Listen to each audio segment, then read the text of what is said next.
इराणचे सुप्रीम नेता खामेनी यांची अमेरिकेकडून जी हत्या करण्यात आली आणि त्यांचा परिवार जो आहे त्यामध्ये ते मारला गेला, त्याचप्रमाणे त्या इराणमधील एका मुलींच्या शाळेमध्ये सुद्धा 160 मुलींचा आपला जीव गमवावा लागला।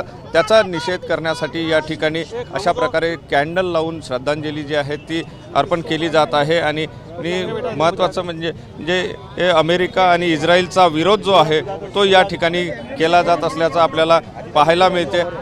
वसीम भाई, क्या बताएंगे आप किस प्रकार ये विरोध प्रदर्शन कर रहे हैं? जो थोड़े दिन पहले जो ईरान के सुप्रीम लीडर अयातुल्लाह अल खामनेई को हवाई युद्ध में मारा गया, साथ में उनके परिवार को मारा गया, वहीं साथ में जो गर्ल्स स्कूल थी वो गर्ल्स स्कूल के तकरीबन 160 बच्चियों को भी मारा गया। उसी के लिए हमने आज यहाँ पे एक शोक कैंडल और काली पट्टी बांध कर किया, क्योंकि हमारा ये कहना है ये जो हुआ है ये यूएनओ के रूल के खिलाफ युद्ध हुआ है।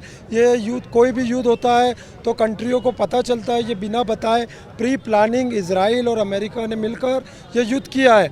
और ये जो शोक सभा, इसके माध्यम से हम अपने प्राइम मिनिस्टर पीएम मोदी साहब से ये अपील, ये गुजारिश करना चाहते हैं कि इस वक्त में, इस घड़ी में ईरान को सपोर्ट करिए, ईरान को साथ दीजिए।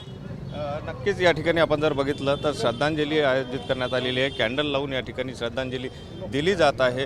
महत्त्वाचं म्हणजे ज्याप्रमाणे अमेरिका आणि इस्रायलने यावर हमला केला त्याचा निषेध जो आहे तो या ठिकाणी केला जात असल्याचं आपल्याला या ठिकाणी पाहायला मिळते आहे। कॅमेरामन साईसह सुनील ढगे, TV9 मराठी, नागपूर।